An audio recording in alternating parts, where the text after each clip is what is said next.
If you guys are finding this video, chances are good that you've got yourself a 1000 series Ford tractor like I do. This model here is a 1968 Ford 5000. This one has the 4-cylinder, 3.8 liter gas engine. And whenever I'm doing this valve adjustment, I'm going to try to give you guys some hints as to how to do this the easiest way. There's not a whole lot of information out there for these tractors, just whatever's in the manuals, but sometimes can be vague at best. So ultimately, you don't have to remove the grill shell. I did that because I had to get in there and replace the water pump, so the radiator had to be removed. Much easier to do that with the grill shell out of the way. So first things first is you have to figure out a way how to bar the engine over. There's not a lot of room through here. There's really no great way to do this from the front. If you use the hole for an extension and a socket, you can't really get through because the power steering's in the way. And also if you come around this side of the tractor, it's just not a lot of room to get in there to turn the engine over. So what I found is this plug right here is not a way to get to the flywheel. So don't try to remove that. Instead, what we got to do is come around here to the other side of the tractor. And there is, kind of hidden down below here by the oil pan, a little port that goes through, and you can see the flywheel in behind. This is what they call the timing port. There's a little arrow in the top. So essentially what we're doing here is we're trying to get the timing mark in the center of this little window. And also, what I found is that if you just remove the starter, you can get a bar in there and you can turn the engine over a lot easier, and you don't have to go walk around the other side of the tractor just to see your little window here where your timing is. So on the flywheel itself, there is a bunch of little marks, and I'll get a picture here I can show you of what that looks like. So what you have to do is put the 0 degree in the middle of that little window. Now that's going to give you top dead center compression on the number 4 piston. And then you're able to adjust the valves as shown. If you don't have one of these manuals, it's worth its weight in gold. There's a lot of specs in here that you can't find online. So according to this, a cold static adjustment, you're going to need 17 thousandths for the intake and 21 thousandths for the exhaust. And it gives you a pretty, nice little diagram here as to which valves it is that you're adjusting. So I've gone and removed all the bolts from this valve cover. I'm going to try to get this off without making all kinds of mess go down inside the valve train here.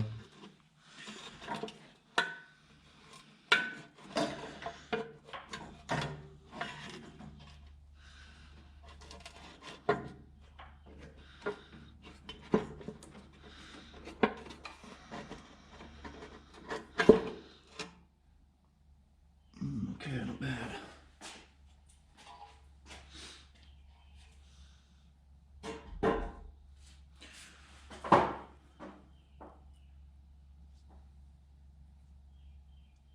Gonna need a new gasket. So I've gone ahead and put little red marks on the valves that are going to be adjusted. So if you just remember exhaust intake, exhaust intake, exhaust intake, all the way to the front of the engine, you'll be fine. So that's loose, this rocker and this rocker are loose. So what we have to do is we have to get in here and adjust these valves to the play that they require. Now, one thing to note, there's nothing to lock these adjusters down. These have an interference fit. They just, essentially, it's like a lock nut inside of this rocker arm. So it's gonna give you a little resistance when you try adjusting them, but that's fine, that's normal.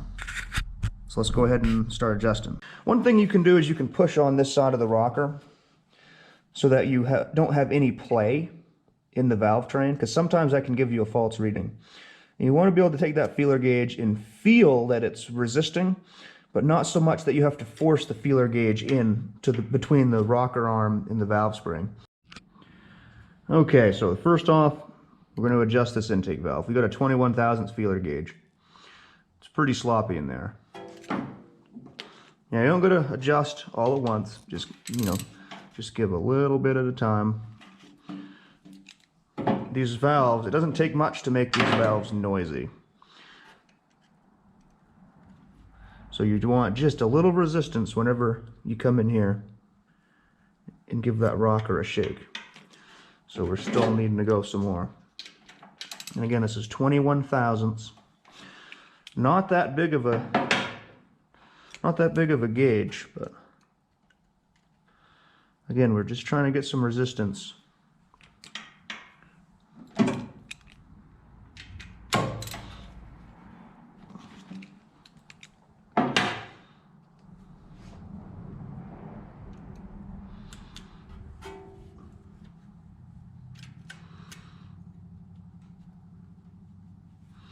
There's a nice drag on that now. That might be a little too much. So let's go ahead and just back it off just a hair.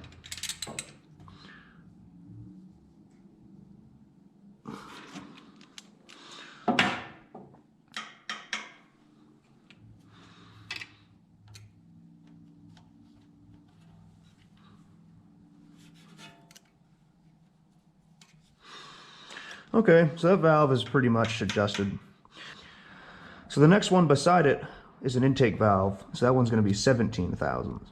And that one actually feels like it's adjusted properly. I don't know if I want to adjust that one, because that one actually feels just about right. Maybe just a little bit while we're in here.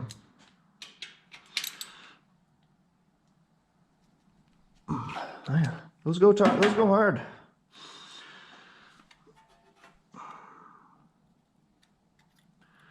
See, that might even have been too much.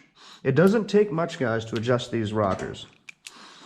All it takes is just a thousandths or two adjustment. That's all you're adjusting.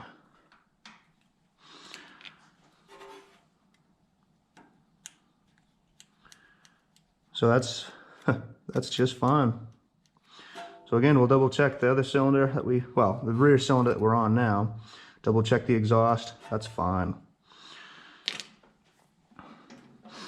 Moving up to cylinder 3. This is an intake.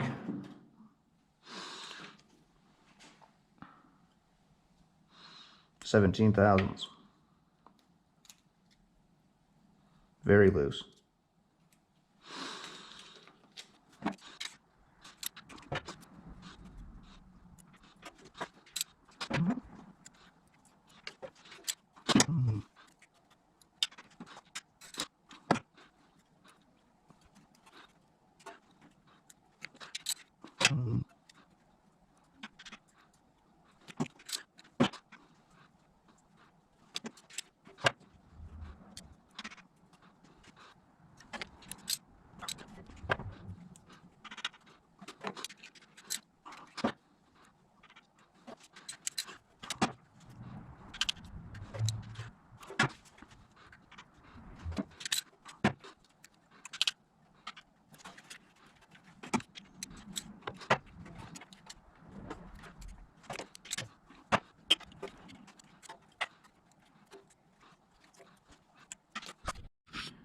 So now that we've got those 4 valves adjusted, which were on number 4, top dead center compression, we've got to rotate this engine over another full revolution, and then we'll be on number 1, top dead center.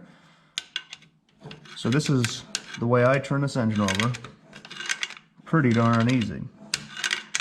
And I'll show you guys what these timing marks look like, which are what you're aligning in that window.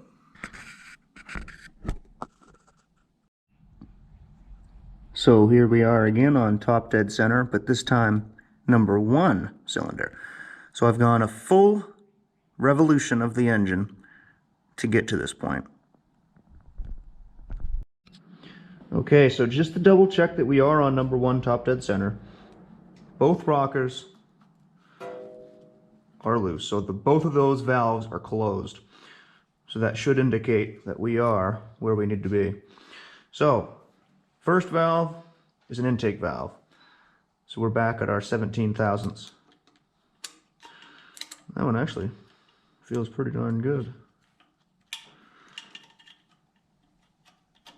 And again, always compress on the end where the push rod comes out of the head, because there sometimes can give you a false reading with the oil and everything that builds up, which we don't really want. So make sure that that is compressed. And also make sure your valve springs are in good shape, guys, because sometimes a broken valve spring can give a simulation of a misadjusted valve train. So we're going here to the exhaust valve next. I don't think we have to do anything to that first one, so we're pretty lucky. That one actually feels almost too tight.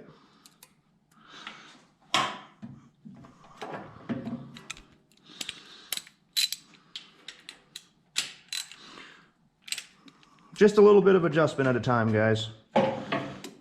Don't gotta do it all at once.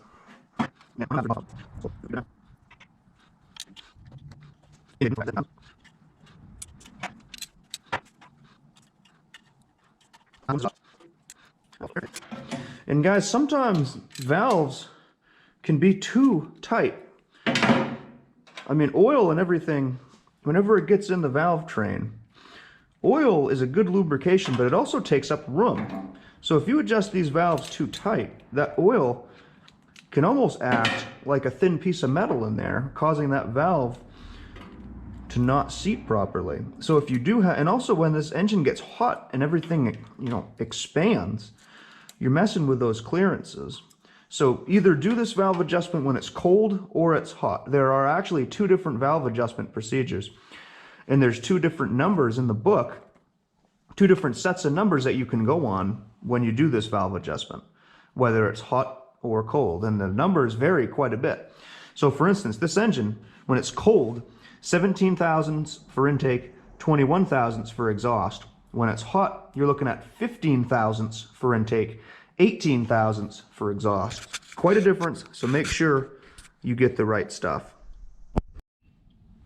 So that's all there is to it to adjusting the valves on a Ford 5000 or any 1000 series with this 4-cylinder engine. The 3-cylinder engine is essentially the same thing minus a different valve configuration. So I'll even take and turn the engine over a couple times after I'm doing this and just recheck the valves, because every time you turn the engine over, you can have variances.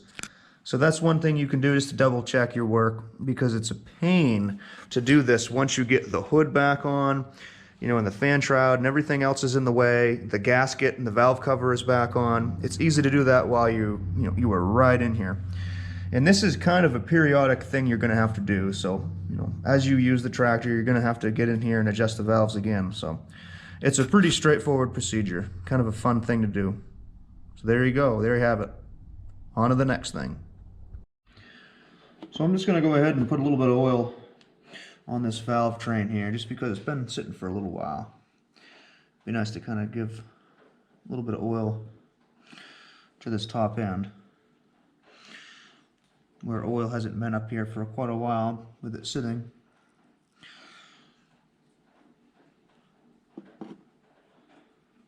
Maybe see if I can even get in the push rods.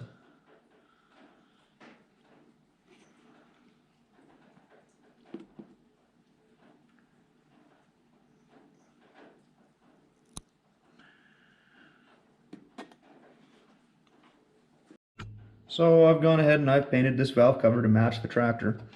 This is Ford Empire Blue. Looks pretty nice all done up. It didn't take too long, and while I'm in here, might as well make it look nice. I've also got a new cork gasket for the valve cover. And what I did was I actually glued the gasket to the valve cover so that whenever I'm going upside down, the gasket doesn't fall off. And I used ultra black silicone. That's pretty good stuff. It's oil resistant and it holds up real well. So let's try to get this thing back on the engine.